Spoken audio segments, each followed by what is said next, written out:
말씀부터 8장 2절까지 얼마 되지 않는 본문이지만 굉장히 중요한 본문이라서 함께 나누기를 원합니다.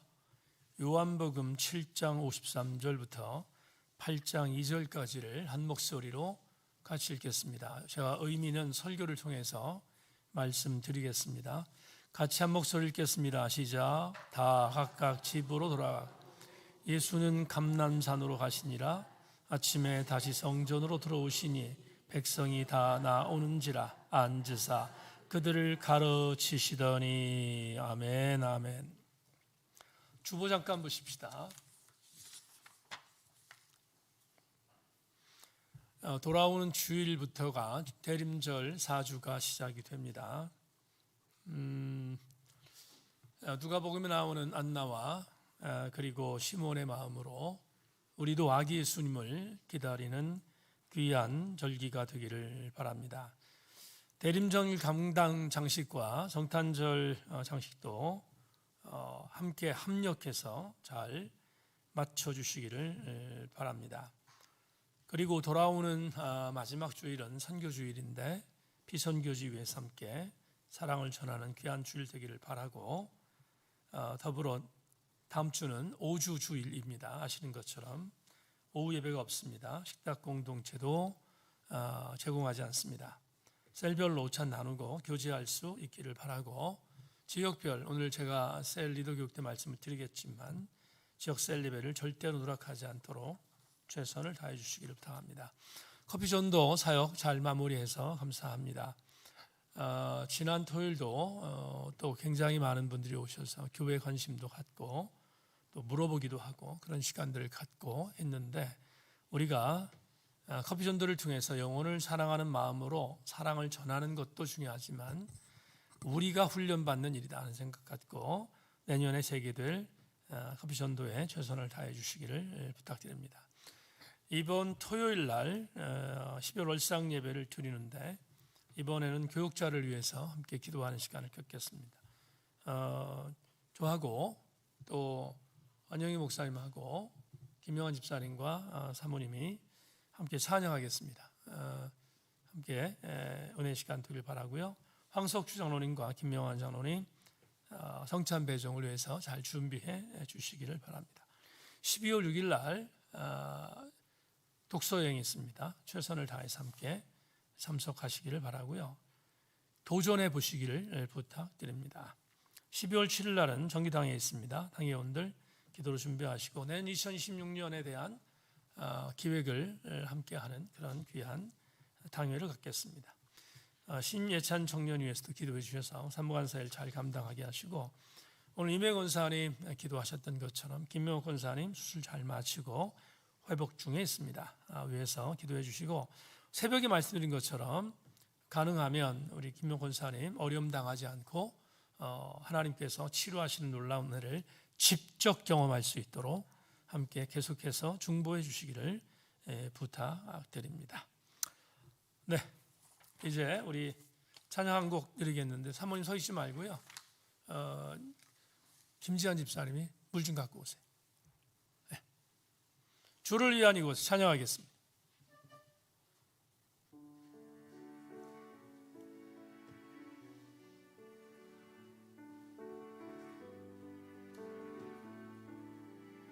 주를 위한 이곳에 찬양합니다. 주를 위한 이곳에 예배하는 자들 중에 그가 찾는 이 없어, 그가 찾는 이 없어. 주님께서 슬퍼하시네. 주님이 찾으시는 그 한 사람, 그 예배자. 내가 그 사람 되기 간절히 주께 예배하. 아멘, 아멘. 주네 오 이곳에 서 있네. 주임새에 엎드려 절하네. 그 어느 것도 난 필요 없네. 주님만 경배해. 주내로 이곳에 서 있네. 주임새에 엎드려 절하네. 그 어느 것도 난 필요 없네. 님만 후렴만 다시 한번. 주내로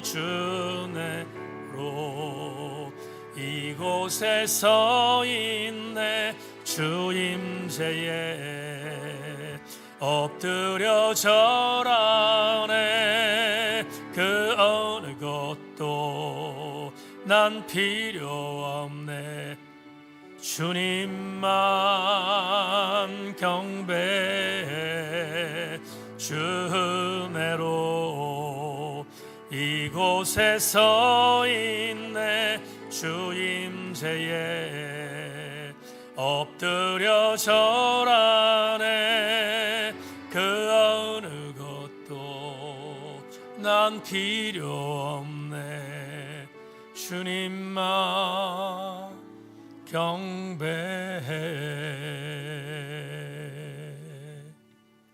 말씀 듣겠습니다. 하나님, 주님 경배하고 집중하는, 그래서 은혜로운 시간 되도록 우리와 함께하여 주옵소서. 하나님의 선한 능력을 기대하고 소망하며 예수 그리스도 이름으로 기도합니다. 아멘. 말씀에 기대를 거십시다. 인사하겠습니다. 말씀에 기대를 거십시다. 마주오면서 다시 한번 여러분 진짜로 인사합시다. 말씀에 기대를 거십시다. 인사하겠습니다. 말씀에 기대를 거십시다. 네, 진짜로. 광고 때 두 가지가 빠졌는데 말씀드리겠습니다.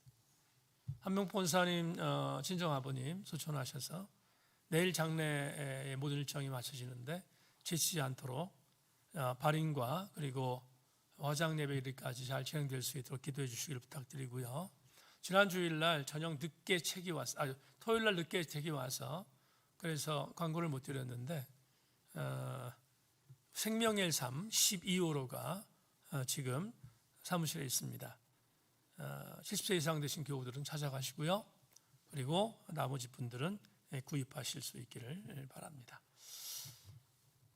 할렐루야. 참 오래간만에 이렇게 예배 전에 할렐루야 한번 외쳐봤는데 여러분 오늘 저녁에 행복한 시간 되기를 주의 이름으로 소망합니다. 감람산으로 가시더라, 이런 제목으로 요한복음 63번째 강의를 드립니다. 지난번에 사석에서 차준희 교수하고 통화를 좀 할 일이 있어서 했는데 차 교수가 저한테 이런 얘기를 해요. 아직도 조각을 내서 성경을 전하냐? 저한테 얘기하길래 내 맘이다 이렇게 얘기했습니다. 조각을 낸다는 말은 부분에 대한 설교에 대한 부분들을 증언하는 일들이 참 쉽지 않을 터인데 아직도 그 일을 하고 있냐는 친구의 격려 메시지였습니다. 저는 죄송한 말이지만 전체적인 성경에 대한 부분들을 맥락을 갖고 설교하는 것에 대한 부분들이 그렇게 익숙한 목사가 아니라서 오히려 조금 늦더라도 조금 더 세밀히 말씀을 증거하는 것이 교우들에게 듣는 귀도 열릴 것이고 또 은혜도 될 것 같아서 그렇게 지금 진행하고 있는데, 여러분 오늘도 마찬가지인데요. 7장 53절부터 8장 2절은 세 절밖에 되지 않지만 그러나 이 구절은 절대로 넘어가면 안 되는 구절이기 때문에 이 구절을 제가 천착해서 말씀을 준비했습니다. 여러분 오늘 예기치 않는 은혜, 전무했던 은혜가 임하는 귀한 시간 되기를 주의 이름으로 소망합니다. 저는 설교를 하는 목사입니다. 그러니 설교는 제게는 숙명이고 또 제 업의 본질이자 사명입니다. 지난 한 38년 동안 설교를 참 많이 했는데 설교를 하는 내내 참 많은 유혹들이 있었습니다. 그 유혹은 다른 것이 아니라 지금도 당하고 있는 유혹 중에 하나 있는데, 여러분과 같은 회중들에게 어필이 될 수 있는 설교를 행하라는 강력한 유혹입니다. 그리고 여러분에게 긍정적인 인식을 심어줄 수 있는 긍정적인 마인드의 설교를 전하라는 유혹이고, 미래에 장밋빛 청사전이 예비되었다고 설교하라는 유혹도 있습니다. 더불어 위로하고 격려하고 그리고 안아주고 또 따뜻하게 전하는 메시지를 전하라고 하는 그런 유혹이 저에게 수없이 있었습니다. 여러분도 아시는 것처럼 목회자에게 있어서 그런 설교를 행하는 것은 대단히 중요한 일이긴 한데, 왜 제가 유혹이란 단어를 썼을까를 여러분 생각해 보셔야 합니다. 2주 전에 추수감사주일을 우리가 보냈습니다. 그날 사랑하며 살면 됩니다라는 제목을 갖고 설교를 한 것은, 믿지 않는 남편들이 나와서 그들에게 어필할 수 있는 설교를 전하기 위해서 설교를 했습니다. 그날 참 놀라운 일을 발견했는데, 그날 설교를 마치고 교우들과 인사하는데 얼굴들이 대단히 밝았습니다. 그 이유가 뭔가 하면 오늘 설교는 너무 따뜻한 설교고 또 알아듣기 쉬운 설교였다 하는 그러한 간접적인 메시지를 저에게 전해준 것이 아닐까 생각했습니다. 그래서 저도 그런 설교를 행하는 것에 대해서 대단히 유혹이 많고, 또 경우에 따라서는 그런 설교를 해야 한다는 것도 누구보다도 잘 알고 있습니다. 그런데 그런 따뜻한 설교, 그런 위로의 설교가 말고 제가 지금 말하는 것은 사람들의 귀에 달콤한 설교입니다.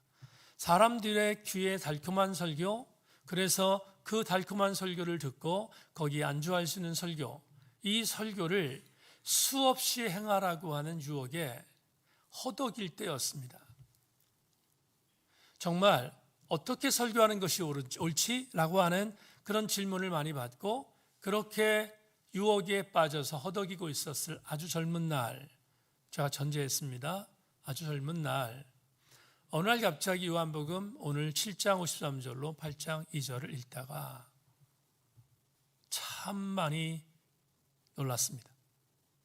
그리고 전제했습니다.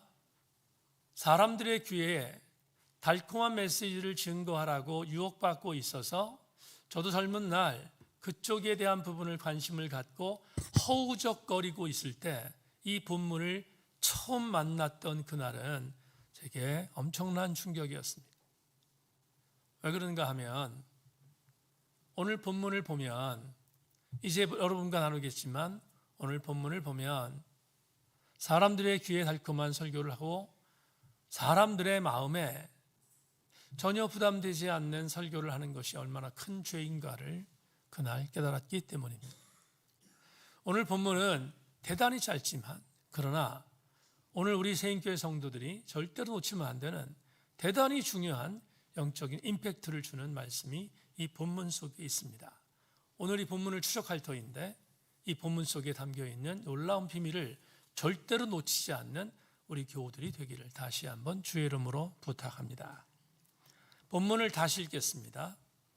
다 각각 집으로 돌아가고 예수는 감람산으로 가시니라. 아침에 다시 성전으로 들어오시니 백성이 다 나오는지라 앉으사 그들을 가르치시더니, 지금 1절 다시 한번 보여줄래요? 1절 다시 한번 보여주세요. 자, 1절에 미안합니다. 7장 53절입니다. 7장 53절에 다 각각 집으로 돌아가고 앞에 뭐가 있습니까? 뭐가 있죠? 괄호가 있습니다. 꺾인 괄호가 있죠? 괄호가 있습니다. 그리고 여러분 지금 자막에서 나오지 않겠지만 여러분 갖고 있는 성경을 보십시다. 성경 8장으로 합니다. 요한복음 8장 11절을 보십시다. 8장 11절을 보시면 성경 보세요. 한번 볼까요? 같이 한번 읽어볼까요? 있는 분 시작. 대답하되 주여 없나이다. 예수께서 이르시되 나도 너를 정죄하지 아니하노니 가서 다시 죄를 범하지 말라 하시니라 다음에 뭐가 있습니까? 닫는 괄호가 있죠? 맞죠? 여는 괄호가 7장 53절에 있고 닫는 괄호가 마지막 8장 11절에 있습니다. 자, 그러면 괄호가 뭘까? 지금 괄호에 대한 부분들이 궁금한데 여러분에게 괄호를 풀겠습니다. 요한복음 8장 1절로 11절까지는 여러분 아시는 것처럼 가늠하다 현장에 잡힌 여자에 대한 담론이죠. 그렇죠? 그 유명한 말이 있죠. 너희 중에 죄 없는 자가 먼저 돌로 치라라는 아주 유명한 말씀이 들어있는 담론이 요한복음 8장에서 이루어지는데 그게 뭐로 묶여 있는 거예요? 지금 괄호로 묶여 있습니다. 괄호로 묶여 있다고 하는 것의 의미가 뭔지를 주석 하나로 여러분에게 답하겠습니다. 주석 참고하십시다. 어떤 현대적인 성경들은 간음죄로 체포된 여인의 이야기를 괄호 속에 묶어버린다. 그리고 어떤 것들은 이 이야기를 완전히 빼버리기도 한다. 그것은 최초 사본에서는 이 위치에서 빠져있기 때문이다. 그것을 여기에 위치시킨 차후 사본들, 헬라어로 된 것들, 즉 주 900년 이후의 것들은 아마도 예수가 어느 누구도 정죄하지 않는다는 8장 1절에서 나오는 그 말씀 때문에 그렇게 된 것 같다. 설명할게요. 자, 보십시다. 지금 초막절에 주님이 올라가셨습니다. 초막절 7일 동안 절기를 다 지키고 그곳에서 성전에서 하나님 나라의 비밀을 전했습니다. 그랬더니 칭찬해 온 게 아니라 유대 종교 지도자들이 공격했습니다. 공격하고 그리고 고통을 받고 심지어 살해 위협까지 받았습니다. 그런데 그 성전 안에는 유대 종교 지도자들도 있었지만 산헤드린 종교 지도자들이 예수를 죽이려고 했지만 또 많은 사람들이 예수에게 반감을 갖고 있었지만 거기는 그런 사람만 있었던 건 아니고 예수님을 지지하던 무리도 있습니다. 우리가 지난 2주 전에 봤는데 거기 니고데모도 있었고 등등 여러 지지하는 부류가 있었습니다. 그들의 세력은 막강했고요. 산헤드린 공의회에 있는 의원들이 예수를 함부로 체포해 죽일 수 없는 정도의 세력을 갖고 있었습니다. 또 하나님이 간섭하셔서 그 위기를 극복하게 만든 것도 사실입니다. 자, 주목. 그런데 괄호가 뭔가? 괄호가 이것입니다. 지금 예수께서 전승에서 학자들이 알고 있는 내용을 예수께서 행하셨던 사역 중에 한 내용을 기록하고 있는데 간음하다 잡혀온 여인에 대한 이 기사는 요한복음에만 나옵니다. 다른 공간복음에 없습니다. 그러니까 요한복음 전승에 의하면 간음하다 잡혀온 여자에 대한 그런 정죄의 사건과 또 그녀를 방면했던 사건을 전승으로 받고 있었는데 이 주제가 정죄하지 않는 게 주제입니다. 예수님이 정죄하지 않는다, 누구도 정죄하지 않는다는 게 주제인데 왜 여기에 삽입했는가 하면 이유가 뭐냐 하면 이겁니다. 예수님은 바리새인들, 산헤드린 공의회원들이 자기를 살해하라고 했지만, 자기를 죽이려고 했지만, 자기를 체포하려고 했지만 예수님은 그들조차도 뭐하지 않는다? 정죄하지 않는다를 강조하기 위하여 의도적으로 삽입한 예수 그리스도의 담론이 여기 있습니다. 그러면 왜 이게 요한복음에만 있는가? 이유는 간단합니다. 조금 전에 거라드 슬로얀 박사가 말했던 것처럼 원래 고전적인 사본, 주 1세기쯤 발견됐던 고전적인 사본들은 이 메시지가 없습니다. 성경에 없어요. 없는데 주 900년쯤 이 예수 그리스도의 간음하다 잡혀온 여자에 대한 전승을 학자들이 전승으로 갖고 있다. 구전으로 내려왔던 것들을 알고 있다가 요한복음 8장, 7장과 8장 사이에 이걸 집어넣으면 대단히 적절한 예수의 전승이 될 것 같다 해서 예수 그리스도의 전승을 받아왔던 랍비들이 이 부분들을 여기에 첨가했다는 것입니다. 제 말 무슨 얘기인지 아셨습니까? 그런 의미가 있는 겁니다. 그러니까 주제는 뭐냐 하면 여기에 간음하다 잡혀온 여자의 기사를 의도적으로 집어넣은 이유는 예수님은 누구도 뭐하지 않는다? 정죄하지 않는다를 강조하기 위한 겁니다. 그러니까 원래의 고대 사본은 이게 정상입니다. 7장 53절에 7장 53절 오늘 뭐라고 되어 있죠? 다 각각 집으로 돌아가고 예수는 담남산으로 가시니라 라고 되어 있죠 지금. 그렇죠? 그런데 그 다음에 2절, 3절, 4절이 없고 어디로 가느냐면 12절로 가야다의 정상이다 이 말입니다. 그러니까 중간에 가늠하다 잡혀온 여자의 담론은 여기에 원래 없었는데 의도적으로 집어넣었다. 그러니까 맥락을 보면 요한복음 8장 1절에서 그 다음 12절로 연결하면 아주 기가 막힌 성경적인 맥락이 이루어진다는 것을 여러분에게 전제합니다. 이 내용을 먼저 전제하고요. 그 다음에 이제 여러분과 함께 오늘 나눌 이걸 전제하면서 우리는 그러면 7장 53절의 말씀이 굉장히 주목할 말씀이 되는데요. 7장 53절 다시 한번 복기해 보겠습니다. 다시 보겠습니다. 다 각각 집으로 돌아갔다 이렇게 말합니다. 다 각각 집으로 돌아갔다. 여러분 보세요. 초막절 절기가 끝났습니다. 7일 동안 초막절 절기에 전례 지키는 것이 끝났습니다. 그리고 예수께서 하나님 나라의 비밀을 전하시고 그리고 유대율법주의자는 예수님을 공격했고 따라오는 자들도 있었지만 날이 저물자 다 각각 자기 집으로 뭐했다? 돌아갔다. 헬라 원문을 보면 각각이라는 이 단어에 소유격 단어가 붙어 있어요. 자기들의 집으로 각각 들어갔다고 되어 있습니다. 그러니까 여기 나와 있는 예수님을 반대하던 자든 예수님을 찬성하던 자든 상관없이 모두 다 그들이 돌아갈 뭐가 있었어요? 집이 있었다. 그런데 8장 1절을 봅시다. 8장 1절에 뭐라고 되어 있습니까? 예수는 감람산으로 올라가셨다. 저게 일반적인 해석입니다. 예수는 감람산, 우리 개역개정판에 감람산으로 가시니라 되어 있는데 헬라 원어 성경을 보면 조금 전에 나왔던 다시 한 번만 헬라 원어 성경을 보면 접속사 하나가 빠져 있습니다. 우리 성경에는 헬라 원어 성경은 접속사가 있습니다. 뭐가 있냐면 반의 접속사가 있습니다. 앞에 뭐가 있습니까? 그러나가 있습니다. 그러나 이 단어가 굉장히 주는 의미가 강력한데요. 자 보세요. 예수님을 찬성하던 사람이든 예수님을 반대하던 사람이든 초막절에 성전에서 치열하게 논쟁했습니다. 치열하게 싸웠습니다. 날이 저물었습니다. 다 각각 자기들의 집으로 돌아갔다. 그러나 예수님은 올리브산 감람산으로 올라가셨다. 그러면 유독이 발견될 수 있는 게 뭐냐 하면 예수님은 돌아갈 집이 없었다라고 해석할 수 있습니다. 자, 우리는 이 점에서 오늘 이 본문을 절대로 지나치면 안 되는 아주 중요한 것을 발견하게 합니다. 자, 주목하십시다. 제가 어제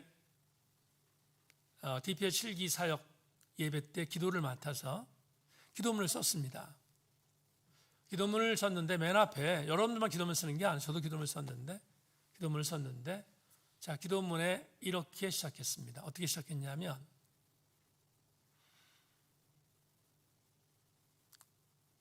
우리에게 절대로 오시지 않아도 되시는 예수 그리스도께서 우리를 위해 오실 수 있도록 우리에게 당신의 아들을 보내신 하나님 맞습니까? 제가 지금 앞에 기도문을 시작했던 이 말 여러분 맞습니까? 동의합니까? 주께서 우리에게 오실 이유가 하등의 이유가 없었습니다. 여러분 예수님의 권위에 대해서 바라보면 예수님이 하나님의 아들이시지 않습니까? 그런데 예수님이 하나님의 아들의 권위의 시각으로 보면 우리 같은 죄인한테 주님이 오실 이유가 도대체 뭐가 있습니까? 없습니다. 주님은 하나님의 아들로서의 권위를 갖고 있어도 그분은 충분한 자격이 있는 분인데 단 한 가지 아버지가 명령하셨습니다. 뭐라고? 아들아, 내가 계획이 하나 있는데 내가 창조한 저 사람들을 구원하고 싶은데 구원할 방법이 없다. 양심을 주었고 율법을 주었는데 다 실패했어. 이제 한 가지가 있는데, 내가 저들을 구원할 유일한 방법 한 가지다. 저들의 죄를 위해서 네가 가서 죽으면 돼. 이렇게 말씀하신 거예요. 주님이 우리에게 오신 이유는 절대로 우리에게 오실 이유가 없습니다. 단 1도 우리에게 올 만한 이유가 없었던 하나님의 아들이셨는데, 아버지 하나님의 구속사의 프로젝트를 완성하기 위하여 우리에게 오셨습니다. 그분이 누구? 예수 그리스도이셨습니다. 오신 것뿐만 아니라, 여러분 좀 깊이 들어갑시다. 오신 것뿐만 아니라 그분은 오실 때 어디로 오셨습니까? 마국간으로 오셨습니다. 마국간에 대해서 우리가 일반적으로 아는 소여물을 먹이는 마국간을 생각하는데, 여러분 성경에 나오는 마국간은 그런 마국간 아닙니다. 그건 동굴입니다. 동굴이에요.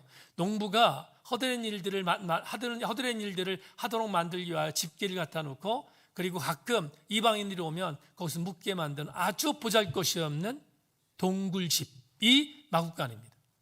거긴 사람이 절대로 살 수 없는 정도의 그런 아주 허접한 곳인데, 그곳에로 오셨어요. 인간의 몸으로 오셨던 주님은 가장 나약한 자의 모습으로 오셨습니다. 왜냐하면 나약한 자의 모습으로 오셔야 우리 죄인을 구원할 수 있기 때문이었습니다. 그렇게 오셨어요. 어디 그뿐입니까? 오신 뒤에 주님이 영광 받으셨습니까? 영광 받지 않으셨습니다. 공생의 3년 동안 정말로 엄청난 고난을 당했습니다. 심지어 왜 주께서 집을 못 들어가셨는가? 우리 요한복음 7장에서 이미 봤습니다. 예수님의 형제들조차도 예수께서 미쳤다고 생각했고, 그리고 예수께서 자기의 형이라고 생각했지만 형이 이제 미쳤기 때문에 우리 가정에서 축출된다고 생각했기 때문에 쫓겨난 것과 다름없었던 예수님. 그러니 그분은 집을 가실 수 없었습니다. 성경에 마태복음 8장 20절을 보시면 8장 20절에 유명한 말씀이 나옵니다. 이 말씀 아시죠? 예수께서 이르시되 여우도 굴이 있고 공중에서도 거처가 있는데 인자는 머리 둘 곳이 없다 하시더라. 어떤 목사님은 이 구절을 묵상하다가 엉엉 울었다고 하는 이야기 들었는데, 예수께서 가실 집이 없었습니다. 다 보세요. 오늘 본문에 53절에서 모두가 초막절 절기를 마치고 각기 자비의 집으로 들어갔다. 반이 접속사 대라는 헬라어 단어가 나오는데, 그러나입니다. 그러나 예수님은 가실 집이 없었다. 여러분, 하나님의 아들로서 이 땅에 오셨는데 가실 집이 없었습니다. 얼마나 씁쓸한 일인지 충분히 우리는 이해할 수 있습니다. 그런데 주님이 가신 곳 한 곳을 오늘 요한복음 기자가 말합니다. 어디로 가셨다고요? 예수께서 가셨던 곳이 어디예요? 감람산을 조금 전에 푼 성경으로 보면 뭐라고 되어 있어요? 올리브산이라고 되어 있습니다.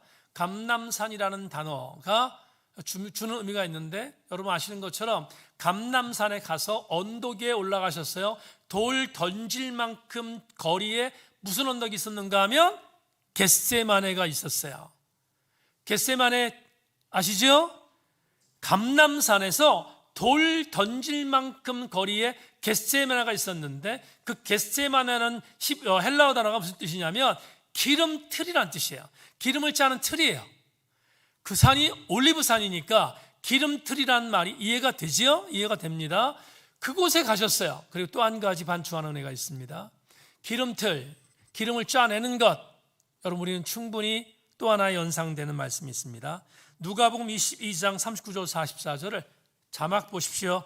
예수께서 나가서 습관을 따라 감람산으로 가심에 제자들도 따라갔더니 그곳에 이르러 그들에게 이르시되 유혹에 빠지지 않게 기도하라 하시고 그들을 떠나 돌 던진 만큼 가서 무릎을 꿇고 기도하여 이르시되 아버지여, 만일 아버지 뜻이거든 이 잔을 내게서 옮기시옵소서. 그러나 내 원대로 마시옵고 아버지 원대로 되기를 원하나이다 하시니 천사가 하늘로부터 예수께 나타나심을 더하더라. 예수께서 힘쓰고 애써 더욱 간절히 기도하시니 땀이 땅에 떨어져 핏방울과 같이 되더라. 우리 아주 굉장히 익숙한 말씀이죠. 땀이 떨어져 뭐가 됐다? 어디서 기도하실 때?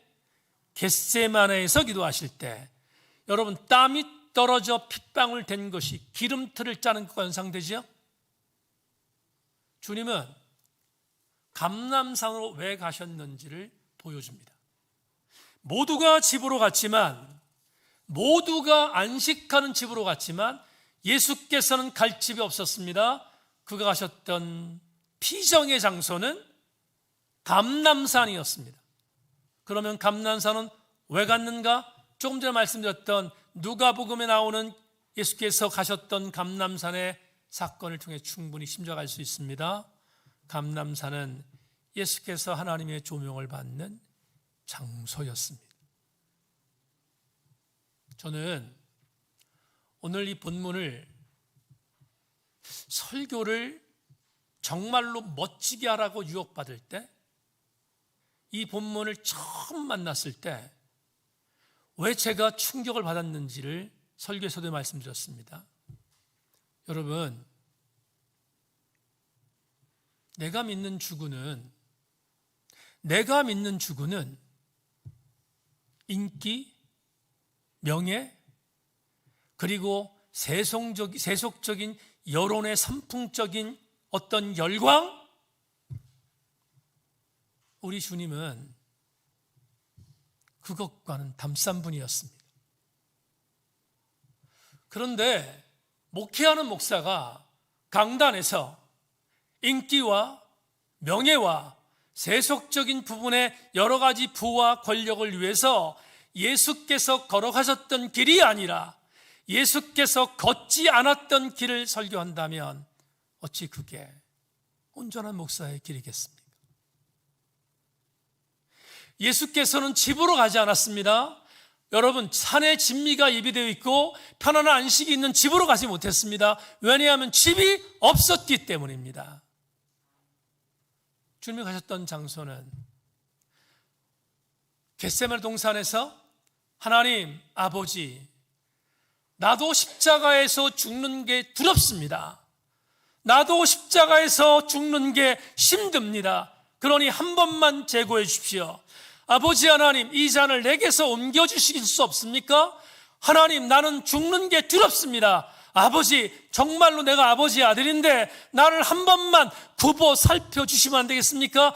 기름틀을 짜는 것처럼, 땀이 핏방울이 되는 것처럼 그렇게 생사를 건 기도를 하셨던 주님, 그 주님은 겟세마네에서 그렇게 하나님과 조명하며 씨름하셨는데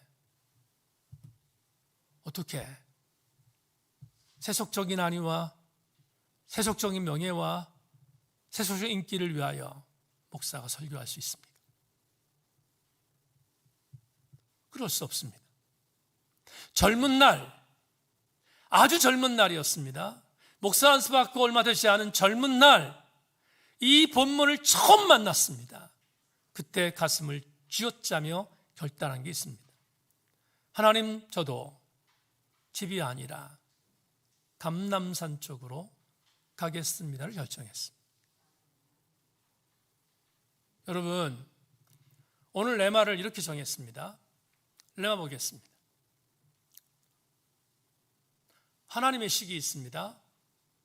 그런데 하나님의 식이 세속적 식을 이긴다는 교훈을 주님이 보여주셨습니다.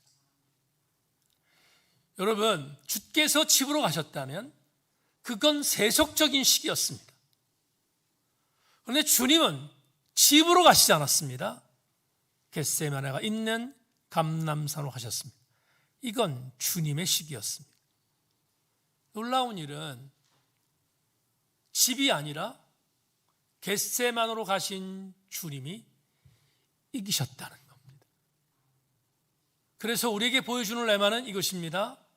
세상의 식이 화려하고 세상의 식이 정말로 엄청난 힘을 갖고 있는 것처럼 보이지만 하나님의 식에 비교할 수 없다는 사실을 예수께서 보여주신 것입니다.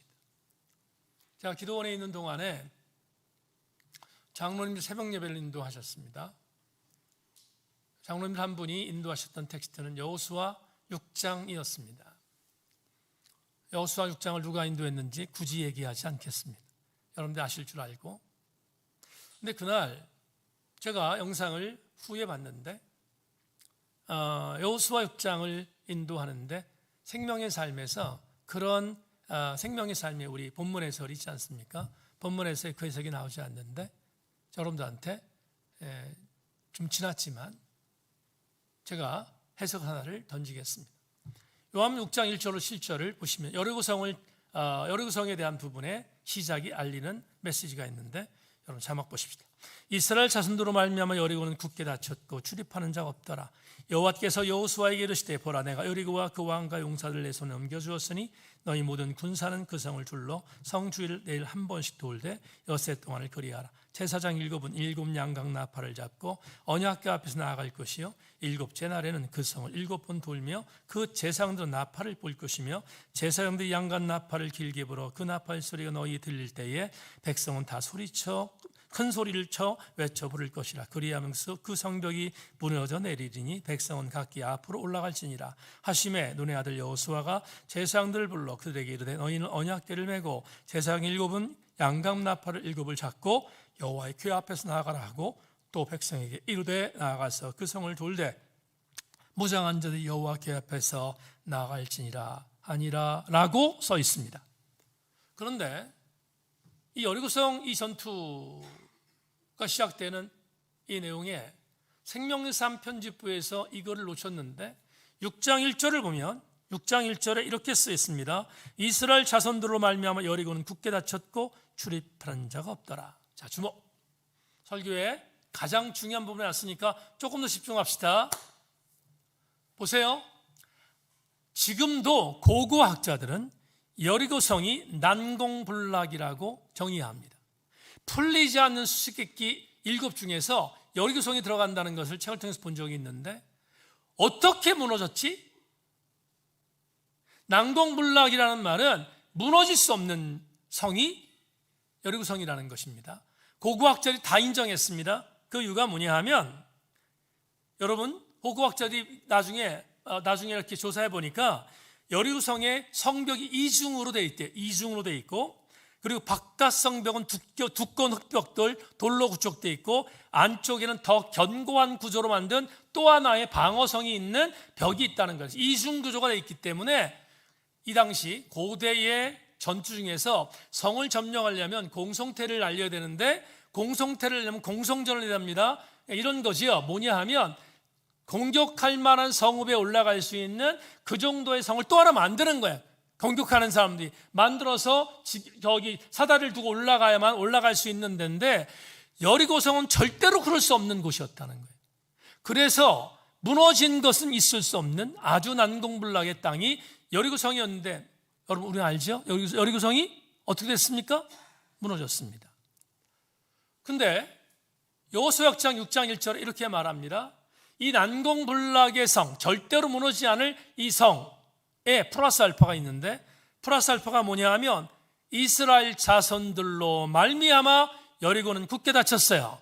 이미 여리고성 왕은 이스라엘 백성들이 이 여리고를 침범한다는 걸 알고 철저하게 방비한 겁니다. 아시겠죠? 그러니까 플러스 알파가 있는데 플러스 알파는 뭐냐 하면 이미 난공불락의 성도성이지만 플러스 알파 여리고 성이 굳게 닫힌 것은 이스라엘 때문이다. 이스라엘 때문이다. 여러분 이스라엘은 비집고 들어갈 틈이 없었습니다. 근데 결과 무너졌습니다. 무너진 이유가 어디 있는가를 보는데 성경은 너무 허접합니다.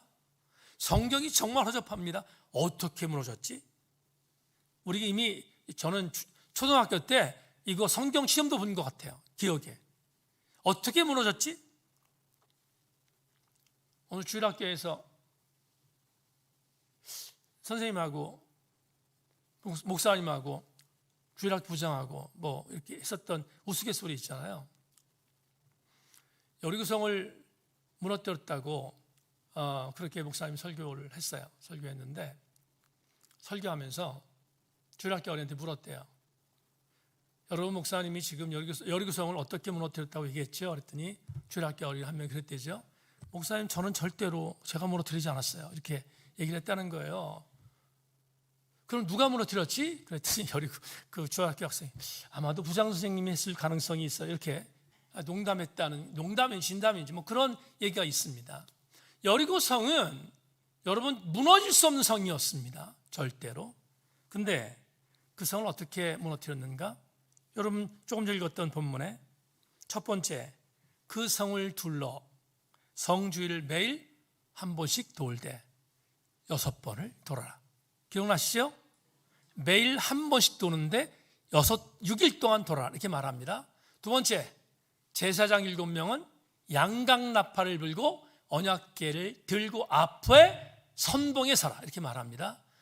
굉장히 뚜렷한 게 있는데 일곱째 날에는 어떻게 하라 그랬어요? 매일 한 번씩 돌았던 그 성에 일곱째 날은 몇 번을 돌아? 7번을 돌고, 제사장들은 양강나팔을 이번에는 길게 불어라. 그 양강나팔이 길게 불려지면 그때 이스라엘 백성들이 큰 소리를 외치면 여리고성이 뭐한다? 무너진다. 말이 됩니까? 안 됩니까? 말이 안 됩니다. 여러분, 여리고성 전투의 전투 씬을 바라보면 이게 말이 됩니까? 말이 안 됩니다. 그런데 난공불락의 성이었던 여리고성이 무너졌습니다. 왜 무너졌을까? 여러분, 신앙은 과학적 데이터를 갖고 증명하는 책이 아니라고 했습니다. 성경은 하나님의 식이 세상의 식을 이겼다는 것을 보여주는 책입니다. 여리고성이 무너진 것은 과학적 데이터와 군사적 작전을 통해서 무너진 것이 아니라, 보세요, 여리고 성에 대한 세상의 식이 있습니다. 무너뜨리려면 이렇게 된다는 식이 있었을 터인데 그것과는 전혀 상관없는 하나님의 식은 허접했습니다. 이건 도저히 이길 수 없는 장면이었는데 하나님의 식대로 순종했더니 여리고성이 무너졌다고 말했습니다. 분명히 말하는 메시지가 있습니다. 사랑하는 여러분, 하나님의 식은 허접한 것이 아니라 하나님의 식은 완전합니다. 하나님의 식이 완전하다는 것은 세상의 식을 이길 수 있는 유일한 방법이 하나님의 식이라는 사실을 우리에게 알려주는 것입니다. 여리고성 전투에서 이길 수 있었던 것은 여호수아의 군대가 강력했기 때문에 이긴 것이 아니라 여호수아가 따르며 이스라엘 백성들이 따던 하나님이 완전하셨다는 사실을 알려주는 메시지가 여리고성 전투에 있습니다. 오늘 이 저녁에 예수께서 감람산으로 올라가신 것은 하나님의 식이었습니다. 하나님의 식으로 감람산에 물러가셨던 주님은 대속의 은총을 완성하셨고, 할렐루야, 뿐만 아니라 예수께서는 완성하신 뒤에 우리를 위하여 다시 오실 구주로서 역할을 끝까지 감당하실 우리의 주군이심을 믿습니다. 그러기에 하나님의 식을 유지하면 세상의 식이 진멸될 수 있음을 우리는 믿음으로 받아들여야 합니다. 그런 얘기 하나 드리겠습니다. 사냥을 하는 사냥개가 있었는데요, 사냥개 몇 마리가 앞에 보니까 호랑이가 있습니다. 호랑이를 쫓아갑니다. 뭐 완전히 말도 안 되는 거잖아요. 호랑이가 있는데 사냥하는 사냥개가 호랑이를 쫓아서 막 사냥을 합니다. 호랑이가 막 도망갑니다. 한참을 도망가다가 호랑이가 생각했습니다. 내가 왜 개한테 쫓기지? 나는 호랑이인데 내가 왜 개한테 쫓기지? 그리고 대들기위해서 뒤로 돌아섰습니다. 그러니 여러분, 사냥개들이 얼마나 겁먹겠습니까? 겁먹겠지요. 겁먹습니다. 그런데 겁먹지 않고 사냥개들이 더 달려들었습니다. 그러자 호랑이가 다시 뒤를 돌아서 도망갑니다. 그런데 책에 이렇게 쓰여 있습니다. 호랑이가 뒤를 돌아봤을 때 사냥꾼들이 사냥개들이 움츠리지 않고 계속해서 호랑이를 쫓아갈 수 있었던 이유는 한 가지다. 사냥개를 의인화시켜서 이렇게 썼습니다. 사냥개들은 믿었다. 내 뒤에 호랑이를 쏠 수 있는 포수가 있었습니다. 책에서 이 글을 읽다가 이런 생각이 들었습니다. 하나님의 식이 뭐지? 여러분, 우리는 호랑이 앞에 개와 같은 모습일 수 있는 존재이지만 우리는 그냥 개가 아니라 호랑이를 같이 따라오며 호랑이를 향해서 언젠가든 사냥개가 위험을 당할 때 총을 쏘일 수 있는 포수가 있다는 사실을 믿는 이들이 그리스도인입니다. 왜? 우리 뒤에는 하나님이 계시기 때문입니다. 성령의 검을 들고 두루도는 성령의 검을 갖고 사단의 계계와 싸워 이길 수 있도록 우리를 지키시는 하나님의 식을 믿는 자는 쓰러지지 않습니다. 우리가 그 일을 위하여 달려가는 그리스도인들입니다. 모쪼록 저는 여러분들이 세상의 식이 굉장히 강하게 보여도, 세상의 식이 굉장히 힘있게 보여도 그 세상의 식보다 비교할 수 없는 엄청난 위력과 강력한 힘을 갖고 계신 하나님의 식을 믿고 따라가는 우리 교우들 되기를 주님의 이름으로 소망합니다. 말씀 맺겠습니다. 다윗이 골리앗을 향해서 이렇게 외칩니다. 골리앗이 엄청난 갑옷과 칼과 단창을 갖고 무장하고 이스라엘 진영들을 유린합니다. 그리고 이스라엘 진영들을 이미 정서적으로 심리적으로 무찔렀습니다. 그때 다윗이 골리앗에게 가면서 했던 메시지가 사무엘상 17장 47절에 있는데, 이렇게 다윗이 골리앗을 향해서 외칩니다. 또 여호와의 구원이 칼과 창에 있지 아니함을 이 불의에게 알게 하리라. 전쟁은 여호와께 속한 것인즉 그가 너희를 우리 손에 넘기시리라. 칼과 창은 전형적인 세속입니다. 칼과 창은 전형적인 세상 사람들이 휘두르는 무기입니다. 칼과 창을 두려워하지 말아야 할 것은 그 칼과 창을 무익한 것으로 만드시는 하나님이 나의 칼과 창이심을 믿기 때문입니다. 우리 모든 교우들이요, 오늘 이 저녁에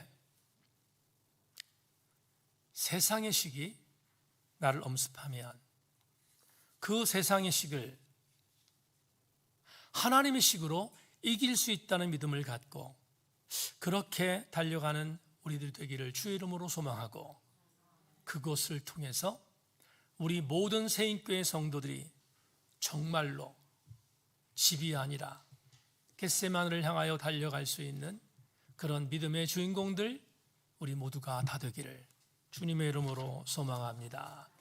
기도하겠습니다.